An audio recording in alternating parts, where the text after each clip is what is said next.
unkind to an old man. But I thank all of you for being here. Thank all of you for supporting an organization that I love, and I think most of you do. It's an important organization, does a lot of good, advances a lot of good causes, and it seems like in this day and age it's getting more and more important to advance these.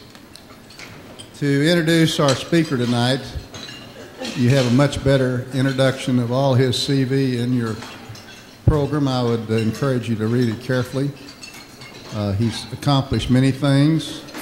I first became acquainted with him because some of his students were interns at OCPA many years ago, and they kept raving about this professor. And we got him to agree to grade some of the essays that OCPA had. And I met him and shook his hand and thought he's a nice little guy,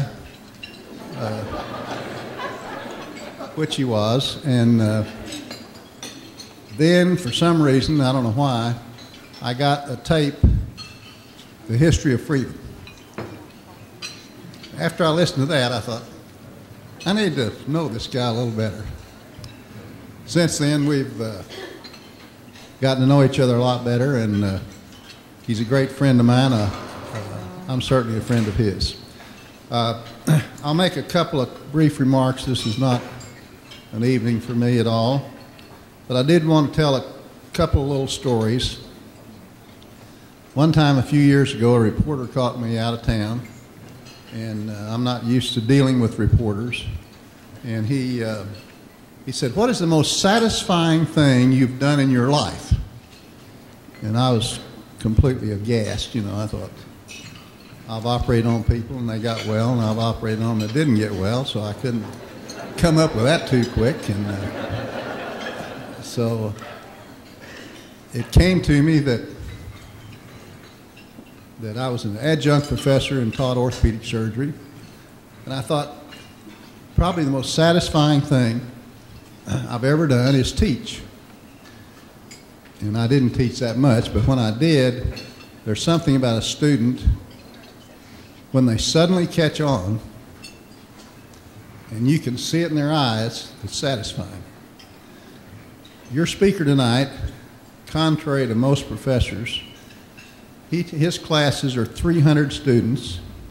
Forgive me, Rufus, it's 3 or 4 of them you teach, so that number. They stand to audit his courses without credit, I assume. And so I think that these are attributes that are above and beyond, and he's certainly the epitome of a teacher, in my opinion. If you, and I made this statement many times, I tell Rufus I'm his shill. I try to sell his tapes. But I tell most people, and I've never had to pay off, if you listen to the wisdom of history and don't like it, I'll pay for it. So far, I haven't had to pay for any except my own. I didn't get it free from Rufus. I tried, but I didn't get it. Ladies and gentlemen, help me welcome a fabulous gem of Oklahoma, Rufus Fears.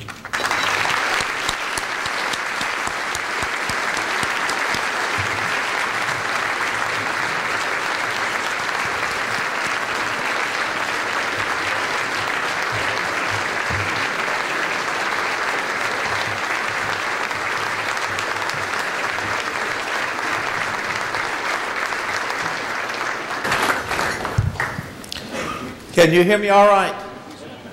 You sure? Well, I have 2 distinctions of which I'm proud.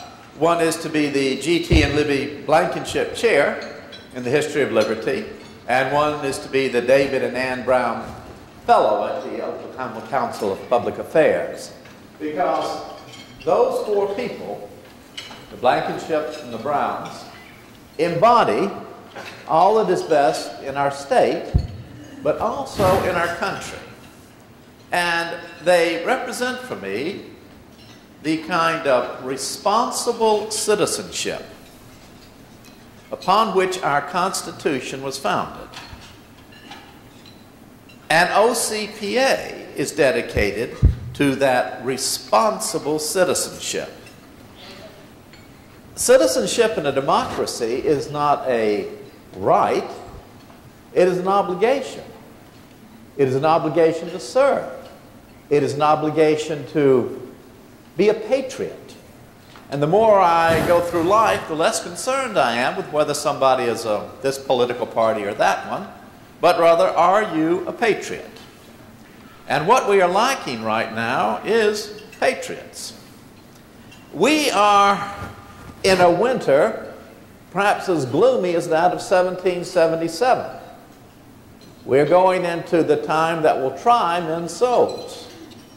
Time when the sunshine patriots abandon the cause of the free market, the cause of true citizenship, the cause of limited government, the cause of fiscal responsibility.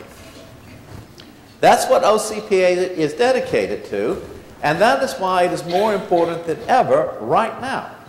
It was important 10 years ago when we never thought we'd be having this conversation, correct?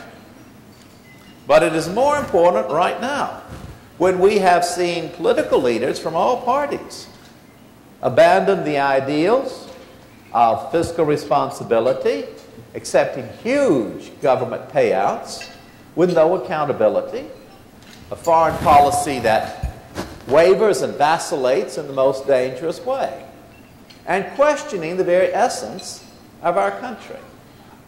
But that exactly is what happened in the winter of 1777, the winter of Valley Forge. What had brought those men to Valley Forge? A remarkable group of statesmen, Benjamin Franklin, George Washington, James Madison.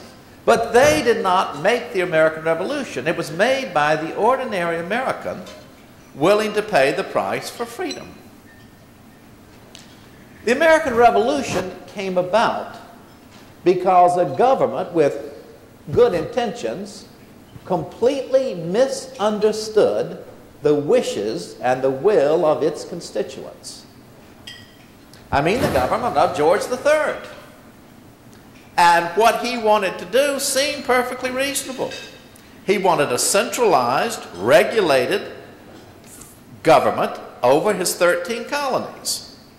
And he wanted them to pay taxes. And to him, the taxes seemed reasonable. The British armies had defended the North American colonies in the war against France. They had ended up with a debt of around, well, 122 million pounds, but fixed for inflation about what our national deficit is now.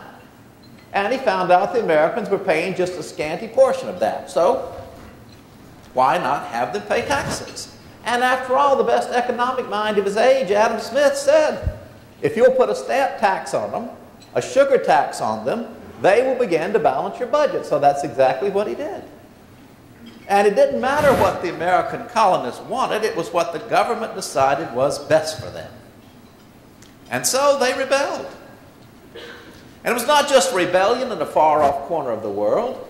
Instead, the Americans founded their independence on the most enduring set of principles. The United States is the only country in history founded on principles. How did you get to be an Englishman in 1776? You're born there.